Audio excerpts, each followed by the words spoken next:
আসসালামু আলাইকুম, কেমন আছেন? আশা করি সবাই ভালো আছেন। আমিও আপনাকে দোয়াই ভালো আছি। আজকে আমাদের এই মিলিজুলি তৃতীয় ইউবা মহোৎসব বুক ট্রেড ফায়ার, এইখানে আপনাদেরকে কিবা অভিনয় দেখামো। সেটা হইল মোবাইল দিয়ে যে ছেলে মেয়েরা খেলায়, ফ্রি ফায়ার খেলায়। এই ফ্রি ফায়ার খেলাইতে খেলাইতে নিশায় মানুষ কি হইতে পারে সেটার একটা ভেক্কা আপনাদের সামনে আনছি আমাদের এই মিলিজিলি বাণিজ্য মেলায় থেকে। দেখতে থাকেন, ভিডিওটা না দেখে টান দিবেন না প্লিজ, পুরো ভিডিওটা দেখেন।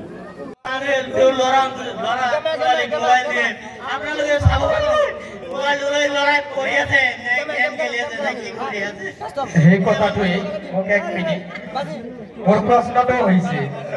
আপুনি আপোনাৰ ল'ৰাজনক পৰীক্ষাৰ কাৰণে বোলে মোবাইলৰ প্ৰয়োজন হৈছে, সেইকাৰণে মোবাইলৰ ব্যৱস্থা কৰিছে। ইমান হাৰে মগজুৰে কষ্ট কৰি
আমি আমাৰ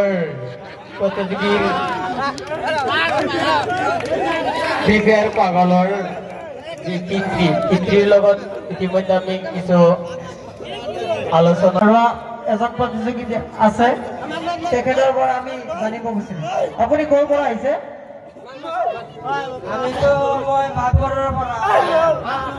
আপুনি বাঘৰৰ পৰা আহিছে।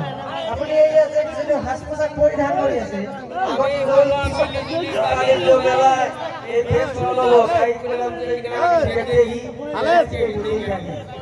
আপোনাৰ এই সাজ পোছাক আৰু আপোনাৰ যিটো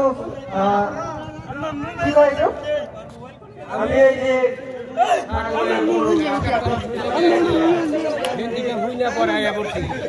আগতে যোগ্য দিছে,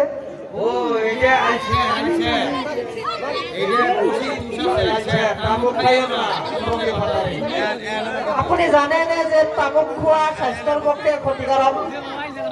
তামোল খোৱা ক্ষতিকাৰক, স্বাস্থ্যৰ পক্ষে কোনো ডাক্তৰে কয় নাই। ডাক্তৰে কয় তামোল লাগাইলে ওই পানির ভিতর দিয়ে কোনো বমি করবো না, কাশ হবো না, হবো না, হাঁপানি হবো না, কি খাইল, সিগারেট খাইল, গুটকা খাইল, কাঠ খাইল,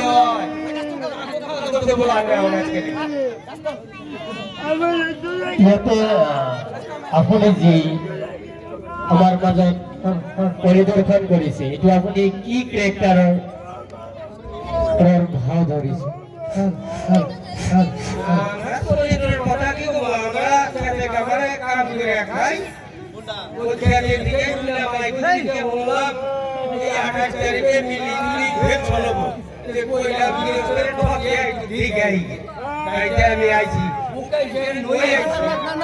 আপনি কৃষক মানুষ,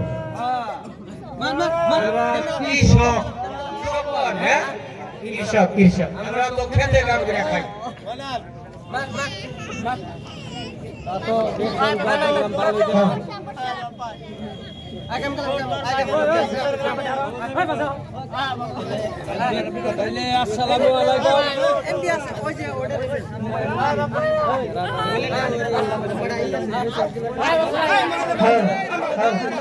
তেতিয়া পাগলৰ যি পিতৃৰ লগত আমি অলপ আলোচনা কৰিম গতিকে কৃষকৰ যি বেচন ধৰিছিলে তেখেতক আমি ইয়াৰ পৰা বিদায় দিছো এতিয়া আমি ফ্ৰী ফায়াৰৰ পাগলৰ দেউতাকৰ লগত অলপ আলোচনা কৰিম ইতিমধ্যে আমাৰ এটা এটা সামাজিক বেদি বুলি ক'ব পাৰি যাৰ পিতৃ মাতৃ সকলক যে আজিকালিৰ ল'ৰা ছোৱালীয়ে বাহানা কৰে যে স্কুলত মোবাইল লাগে পৰীক্ষা দিয়াৰ কাৰণে মোবাইল লাগে বোলে গতিকে ইতিমধ্যে আমাৰ গাৰ্জেনে জনোৱা মতে যে তেখেতে কৈছিলে যে আমাৰ ল'ৰাজনে পৰীক্ষাৰ কাৰণে মোবাইল বিচাৰিছিল আমি বহুত কষ্ট কৰি ৮,০০০ টকা আমি এটা কি কৰিছিলো মোবাইল দিছিলে আপুনি যে ৮,০০০ টকাৰ মোবাইল দিছিলে পৰীক্ষা দিয়াৰ কাৰণে কিন্তু আপোনাৰ ল'ৰাই যে পঢ়া বা পৰীক্ষাৰ লগত পৰীক্ষাৰ উপৰিও যে ফ্ৰী ফায়াৰ খেলিছে এইটোত আপুনি কিয় নজৰ দিয়া নাই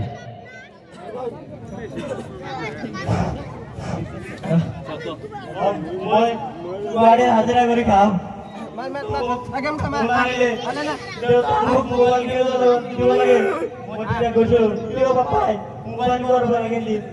বহুত কষ্ট চলি আছো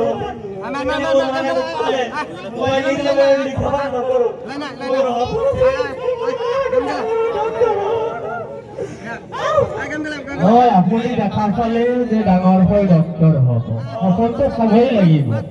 কিন্তু পৰীক্ষাটো দিব লাগিব মই শিকিব মানুহ এইবোৰ বুজি নাপাওঁ মই ভাবিলো পৰীক্ষাটো হয় আজিকালি আমি জানো যে পৰীক্ষা দিয়াৰ কাৰণে যেনেকুৱা ক্লাছ 9 and 10 সেৱা স্পকেনৰ পৰীক্ষা দিয়াৰ কাৰণে মোবাইলৰ প্ৰয়োজন হয় আৰু বিভিন্ন ধৰণৰ পৰীক্ষা আছে পৰীক্ষাটো মোবাইল দিব মোবাইলৰ দ্বাৰাও পৰীক্ষা দিব পাৰি কিন্তু আপুনি মোবাইল বুজিছে পৰীক্ষাৰ কাৰণে যে ল'ৰাজনে যে মোবাইলেৰে যে ফ্ৰী ফায়াৰ খেলি আজি আজিৰ যি পৰিস্থিতি আজিৰ ডেটত যি পৰিস্থিতি হৈছে তাৰ আগত আপুনি কি হয় যে অভিভাৱক হিচাপে আপোনাৰ আগতেই কিবা এটা পদক্ষেপ ল'ব লাগিছিল আপুনি কিয় লোৱা নাই মই অভিভাৱক হিচাপে বহুত দুখিত কিয়নো মই গুৱাহাটীত কৰিছো ঘৰতো মই এটা ভাবিছো মোৰ ল'ৰাই লিখা পঢ়া কৰি আছে মইতো জনা নাছিলো মোৰ ল'ৰাই ঘৰত লিখা পঢ়া নহয় গেম খেলি খেলি আছে মই লাগি গ'লে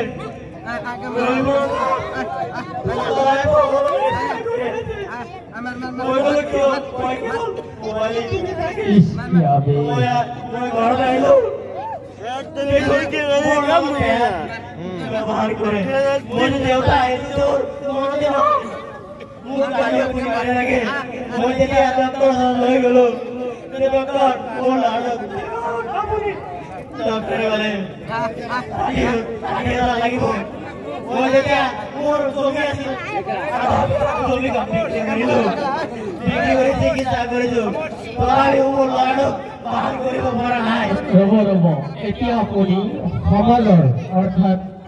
আপুনি ব্লেক অভিভাৱকসকলক কি মেছেজ দিব খুজিছে আপোনাৰ ল'ৰাক মোবাইল দিয়ক মই নকওঁ মোবাইল দিব নালাগে মোবাইল দিয়ক যদি আপুনি ঘৰত আছে কিন্তু ল'ৰা বা ছোৱালীয়ে মোবাইলটো লৈ গেম খেলি আছে কৰি আছে এইটোৰ প্ৰতি লক্ষ্য ৰাখিব কিয়নো আমালোকে ভাবো ল'ৰাই ঘৰত কৰি আছে কিন্তু ল'ৰাই পঢ়াই গেম খেলি আছে এইটোৰ প্ৰতি সতৰ্ক হ'ব নহ'লে মই যিটো ভোগ কৰি আছো আজি মই এইখন পৃথিৱী সকলোতকৈ দুখী নেতা বুলি মোৰ অনুভৱ হৈ আছে কিয়নো আজি মোৰ ল'ৰাটো ইমান ডাঙৰ হৈছে এতিয়া পগলা মানুহে কয় পগলৰ মাত গৈ আছে মোৰ ল'ৰাই লিখা পঢ়া কৰা নাই এতিয়া পাগলৰ নিচিনা য'তে ত'তে বহি থাকে আৰু যি পায় সেয়াই লৈ গেম খেলি থাকে মই এইটো বিচাৰো আপোনালোকে সকলে মোবাইল দিব কিন্তু ল'ৰা এবং ছোৱালীয়ে মোবাইল লৈ কি কৰি আছে গেম খেলি আছে পঢ়ি আছে তাৰ প্ৰতি লক্ষ্য ৰাখিব নহ'লে মোৰ নিচিনা মই এজন দেউতাই কৈছো আপোনালোক দিব লাগিব কিয়নো আজি মোৰ ল'ৰা ইমান ডাঙৰ হৈছে এতিয়া লিখা পঢ়া নকৰিলে দোকান কৰিব পাৰিলে কিন্তু এতিয়া পাব এতিয়া আমি